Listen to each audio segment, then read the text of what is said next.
Good morning mga sisilab. Nandito po tayo sa flower park. Sa po siya sa Idemachi. Yan po yung mga flower. Ang dami mga sisilab. Napakaganda ng mga flowers na nandito sa flower park in Idemachi. Yan po siya. Ang ganda niya mga sisi. Super napakaganda, para kang nasa paraiso. Yung natural nature. Ayan, ang dami pong namasyal dyan. Konti na lang po yung bulaklak kasi umulan siya, hindi katulad last week na napakadami yung bulaklak. Kaya yan po siya, konti na lang, pero napaka nice kasi ang bulaklak po nila is ang ganda-ganda ng mga kulay, iba-iba yung kulay ng mga bulaklak. Kaya napaka amazing yung mga bulaklak na yan. Yan po yung tawag na Ryorien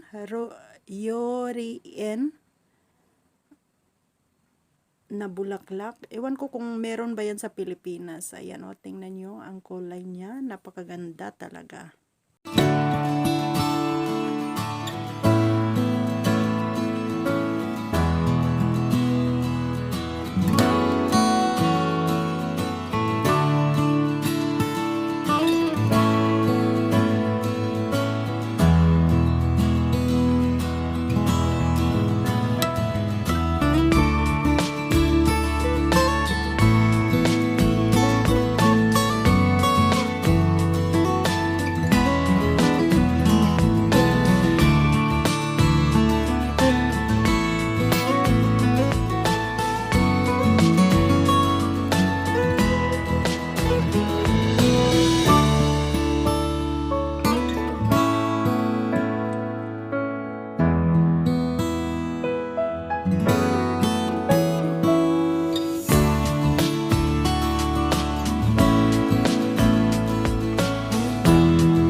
Wagyu. Kasi nagpa-reserve na kami para kakain kami ng dinner. First time in my life na nandito ko sa Japan. First time ako makakain ng mga masarap dito lang tayo sa Japan na sisi. Kasi alam mo sa akin, diba? Mahal yung mga pagkain ng mga Japanese. Ayan yung mga pagkain ng mga sauce. Yan yung ano ng yakiniko na asin. Yan din yung mga pagkain na ano siya, spare rib na baka. Ayan yung soup. Ano yan, yung medyo maanghang. Tapos yan yung asin, wasabi. Yan naman yung steak beef. Ayan, napakasarap niyan mga sisi. Tapos yan yung sa yakiniko na mo siya, iihaw.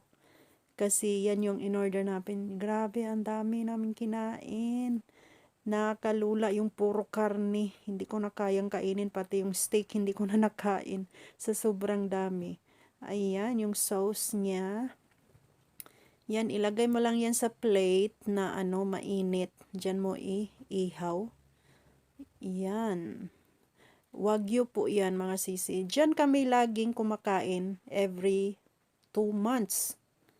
Isang beses kasi masarap kasi yung karne nila. Hindi tulad sa iba na kaso lang mahal. Mahal siya, ganyan, na siya, 1,500 na yan, order na yan. 1,500 or 2,000, mahal yan.